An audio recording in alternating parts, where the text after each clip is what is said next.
Toyosi, over to you. Just give a brief overview of yourself and why you're here today. Sure. Hi, everyone. Toyosi, principal at Ascension Ventures.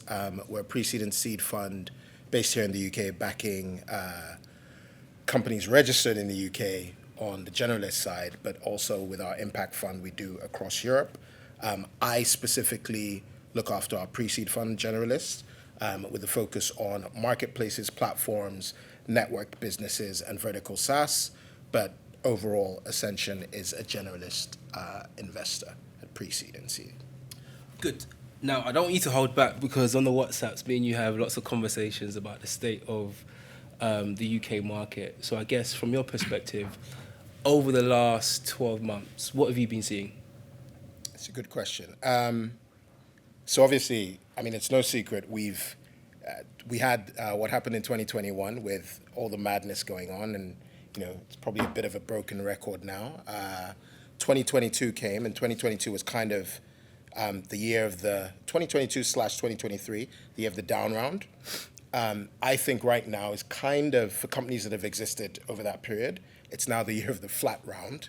And so all the companies are kind of adjusting to playing almost catch up on what's happened over the last 2 to 2.5 years. In terms of new things that have happened, in 2021, it was all about Web3 and, I don't know, crypto and whatnot. And now it's the year of AI. And it's funny because I say, or my view anyway, is AI, to be honest, is table stakes. It's like saying you have a cloud software company. Everyone's going to have AI. I do think there are AI native companies, and I think those drive very, very expensive valuations. Fundraisers and subsequently valuations. But I also think there's quite a bit of hype around. Everybody says they're an AI-powered this and an AI-powered that. I think the good thing is it means founders can now do more with less because you can automate a lot of that. So that's my view. And so I think in terms of what I'm seeing, some of the companies I'm investing in, there's sort of like 3 buckets. So one bucket is... I guess the last company you invested, what did you see? So the last company I invested, I'm going to cheat because the last company I invested in is actually the company I'm investing in tomorrow. So it closes tomorrow. But essentially it's 2 founders. Both had worked in scale-ups over a set number of years. Interestingly enough, one of them built the whole platform for one of the decacorns in the UK. And so they've now started their own company, or he has started his own company alongside a friend of his. And just the 2 of them have managed to, without raising any capital yet, because our money is the first money going in, they've got to, I want to say it's 13,000 in monthly recurring revenue, just the 2 of them. And this is across I think it's 10 different customers or whatever it is. 10 in the pipeline, 3 that are actually paying. So 3 people are actually paying 13 grand a month, which basically shows you that, no longer are founders coming with just an idea and trying to raise silly amounts of money, but they're actually doing stuff first. Why? Because AI has made that possible. Yeah, that's a good point. And I think I want to bring a bit more of that part. The question I always ask founders is, what are you solving? Why this? I guess for pre-seed and seed companies, out of team, market, traction, what's the most important thing? And how should they be looking at that when approaching investors? So it's a good question. Again, actually, I think any early stage investor will tell you it's all about the team. Heck, probably even the late stage investors will probably tell you it's all about the team. So when I look at a team in a pre-seed deal, I would say the team probably makes up 50% of my weighting. And that's across commercial, technical, and operational or execution capability. Execution as in being able to move fast, break things, a bias for action, if you like, because that's what sort of separates the wheat from the chaff. I would also say that depending on what category you're building for, you have to have subject expertise. So for example, if you're building in the construction space, but you've never worked in construction and you're some MBA grad, I'm not sure you're going to be able to sell into construction because it just doesn't work that way. I think resilience is absolutely critical. And I guess alongside resilience is resourcefulness. This sense of doing a lot with very little. And so to answer, I guess, so team is one thing. The market has to be big, and most VCs will tell you they're trying to return the fund, meaning they get in and when they exit, even after dilution, they can return their whole fund. So the market needs to be pretty big. Big means doing at least 100 million in annual recurring revenue or revenue run rate every year. That's what I would say is big. But I no longer invest by just ideas. Like if you're just a team and you're really smart and I just think You need substance. I think you need substance because otherwise it's gambling. That's my view. Good.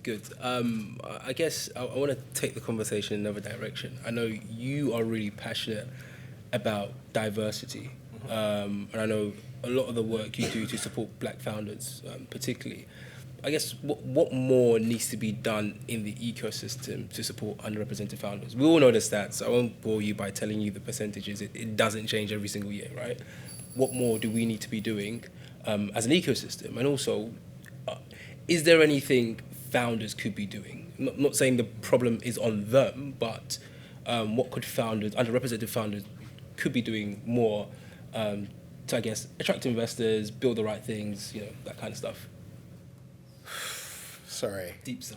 It's a very loaded question. I think the whole value chain needs improvement, like from LPs to fund managers to ecosystem players, right down to the founders. And so I think there's improvements to be made throughout the value chain. I'll start with the founders because that's the last question you asked. Founders should be, first of all, actually, let me take a step back. Unfortunately, underrepresented founders in general have to be literally heads above everybody else in order to even get time in the room. That's just a fact. I don't think it's fair, but it is what it is. Yeah. I think as a result, drawing on those in the ecosystem that support them to open networks, to beyond even networks, to even just to know what investors look for at different stages, I think is extremely helpful and useful because then they can almost build with intent as opposed to just building in a vacuum. Yeah. I also think really like interrogating the problem that they are solving and ensuring that there is a problem is key. Now, some people will probably say, yeah, but our counterparts, they just build wrappers, AI wrappers and all that. And it's true. But again, unfortunately, and I'll say we because we are underrepresented in the tech ecosystem, we're not really given that we're not given space to do that. And actually, I'll flip it. The other thing that's quite interesting, and sorry, I'm very passionate about this subject, which is why I'm talking the way I am. But hopefully you can resonate and relate. The other thing that's quite interesting is I don't think founders are given the opportunity to fail. Underrepresented founders, sorry, are not given the opportunity to fail in the sense that if you are funded, if you happen to get funding, it's almost like, okay, well, we funded you now.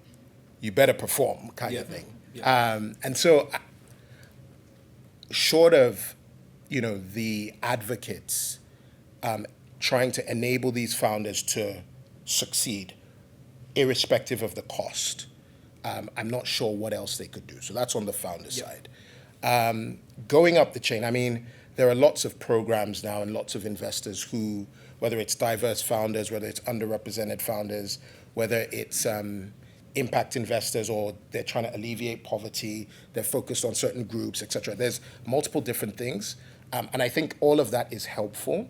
I think, unfortunately, however, the UK, well, maybe UK and Europe, is proportionately is not as prominent as the US, for example. Yep. Now, the US is still bad, but at least it's better than what we've managed to do. And in fact, I think more recently, all the drama that happened back in 2020, George Floyd, etc. Yep, I think all of that has now been pushed under the carpet, and it's like, yeah, you know, it's a bit like greenwashing, to be fair. Yep. It's very, very similar. People did it as a tick box exercise before, and now no one cares about it enough. I think it's actually fine, because I think there are people who do care about it. It's just that we just need to do stuff about it. But yeah, I can go down a rabbit hole if you want, but I'm curious to hear what your thoughts are around that. Just to add to that, I think from an investor's perspective, I think if you're an investor and you want to find underrepresented talent, you just have to go out there and find it. To use an example, not to put us on the spot, there was a founder who we met who is Nigerian, who is rejected from many funds and many VCs. Between me, Toyosi, and another person, we managed to get him maybe 200 grand of pre-seed funding, not because the investors understood the risk differently. It's just because we were willing to put in the time to prep him and to say, actually, this guy is great, you should take a punt on it. So I think if you're an investor and you really want to find talent that represents the world or your society, it's just a matter of going out and finding, and also checking your environment. Sometimes you have to take stock of, where am I getting my deal flow from?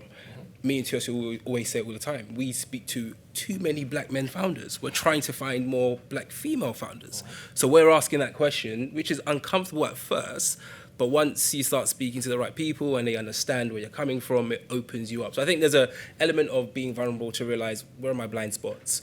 Okay, how intentional are you in sort of filling those blind spots and then just doing the work? I think it's, I mean, I don't want to say it's simple, but it's as simple as just doing that work. And there's a whole host of stuff which investors and LPs can do to sort of encourage investors to look more broadly. So that's just like my take. I think holding, so this, what I'm about to say is a bit controversial, but I was going to say holding these underrepresented founders to the same standards, in the sense of, you can't compare someone who grew up with a silver spoon, and I'm going to throw some names, and it's no disrespect. I went to some of these institutions myself, but essentially, silver spoon, Eton or Dulwich, Oxford, Goldman, and you compare that person to someone who, let's say, grew up in a council estate, had some experience in retail, founded a company, is getting early traction, but they've managed to get in the room. I mean, it's almost like you're swimming against the tide, and you finally got there. Now, if anybody knows anything about venture, you're always looking for a reason to say no because you get too much deal flow, right? Yeah. And in a way, I think for underrepresented founders in general, at least this is what I do, I almost look beyond the shortcomings, because I'm like, this is interesting. I could easily say no because I get too much deal flow, but I'm actually curious to hear about the story. Okay, and then I probe, and then I start getting more excited, and then I, eventually, hopefully, do a deal with them or help them to fundraise in some shape or form. How much time do you have, Flossie? Okay. I guess to leave the room with something actionable, right? I'm assuming everyone's here to learn more about supporting founders in general, but also underrepresented founders.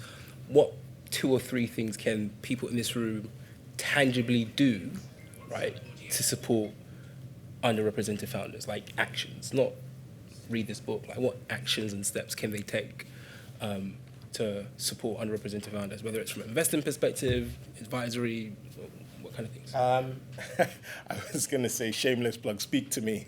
I'll That's just, a good point. I'll just Yeah, no, send no. you everything. No, I'm half kidding. So I would say, you know what, even if you do office hours, you dedicate office hours, an hour a week, let's say, Friday afternoon, you're doing nothing, and you just say, come, ask me anything. If you're an underrepresented founder and you're trying to raise money, or you would like to learn about growth or talent or recruiting or sale, enterprise, whatever it might be, building a company, any company, is the same as in steps in terms of the things you need to learn. Let's be honest, half the entrepreneurs, even in the world, are building the plane as it's flying. So they're doing it while it's happening. And I think having that forum to just offer underrepresented founders that would go a long way because, again, it's knowledge. Yeah. I think if you're a high earner, then you could always angel invest. Yeah, SES is there as well. SEIS is there, so there's a bit of a, there's a, what's the word? Hedge, yeah. There's a bit of a hedge. So I would definitely say explore. Obviously, I'm not saying invest in everyone. And look, the reality is, you're going to see 100, you'll probably say no to 90, which is fine. But I think it does go a long way. And I think also, be an advocate to people in your peer group. I mean, why not? I try and see people as human first and everything else after. And so if that's your kind of worldview, then whether it's the color of your skin, your culture, your background, doesn't really matter. Ultimately, it's whether or not you're building something that's valuable, that's interesting, and if you or me can help in some shape or form, then fantastic. Thank you very much. I enjoyed that. Cool. Awesome. Thanks, guys.